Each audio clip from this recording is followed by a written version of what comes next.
मतदान करायचं कारण म्हणजे सुव्यवस्था, सगळ्या गोष्टी सगळं व्यवस्थित, रस्ते वगैरे. म्हणजे तुझं म्हणणं भारतीताईंनी बऱ्यापैकी विकास चांगल्यापैकी केलेला आहे. विकास चांगल्यापैकी केलेला आहे कळवण तालुक्याचा.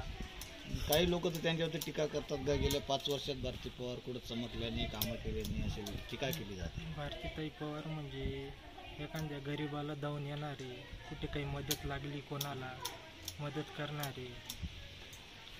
त्यांनी भरपूर विकास केला आहे, भरपूर गोष्टी. किंवा तुम्ही कोणाला मतदान करणार यावेळेस? मतदान डायरेक्ट सांगता तर कसं येणार नाही, पण आम्ही एक स्थानिक उमेदवार या नात्याने आमच्याकडच्या भारतीताई पवार यांचं काम, बगरे यांचा आमचा काही परिचय पण नाही, ते आत्ताच नौखे म्हणून इतक्यात आम्ही त्यांना अजून बघितलेलं नाही. आणि भारतीताई आहे म्हणजे काही काम अडचण जरी आली तर गावाकडची कन्या किंवा गावाकडची सून या नात्याने आम्ही त्यांच्याकडे बघून त्यांना मतदान करणार. तुम्ही कोणाला मतदान करणार? भारती पवार. नाही आता मतदान तुम्ही कोणाला करणार? भारती पवार. भारती पवारांना करणार. ठीक आहे.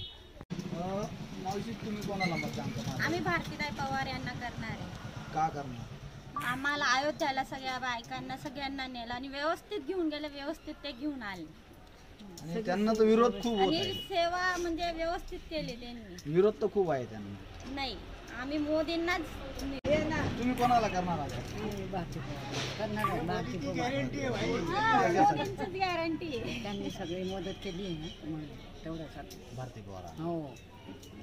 मावशी तुम्ही कोणाला मतदान करणार? मोदीला. भारतीताई पवार. का, कोणत्या मुद्द्यावर? दर्शन महिलांना अर्ध भाडं केलंय म्हणून. महिलांना अर्ध भाडं केलं म्हणून. अजून दुसरं काही? अजून काही सोय करावा त्यांनी, आम्ही त्यांना निवडून देऊ. दवाखाना मोठा केला, 5 लाखाचं कार्ड काढून दिलं. मावशी, आता लोकसभेचं इलेक्शन लागलेलं आहे, तर तुमचं समर्थन कोणत्या पक्षाला राहणार आहे किंवा तुम्ही कोणत्या पक्षाला मतदान करणार आहे यावेळेस? नेतृत्व आहे खरं मोदी साहेबांचंच. आणि बऱ्याचशी कामं, विकासाची कामं केली त्यांनी. आरोग्याविषयी म्हटलं तर आता ते आरोग्यमंत्री आहेतच. बऱ्याच ठिकाणी आरोग्याची सेवा त्यांनी, म्हणजे दवाखान्यांचे स्पॉट वाढवले. इथे सुद्धा आता आंबोळ्याला, कळवणला, करासीला, दळवटला बऱ्याच ठिकाणी त्यांची कामं दिसत आहेत. रस्त्याबद्दल केंद्रीय मंत्री आहे भारतीताई. म्हणजे आता केंद्रीय मंत्री म्हणजे सगळ्या भारतभर फिरणार आहे त्या, नुसतं आंबोळ्यासाठी किंवा नाशिक जिल्ह्यासाठी. ते त्यांचं योगदान लगेच देऊ शकत नाही ना. आणि 10 वर्षामध्ये त्यांना थोडं कामं करतायत त्या. इतकंही काही नाराज व्हायचं काही काम नाही आहे भारतीताईवरती. चांगलं काम करायचं त्यांचे सुद्धा.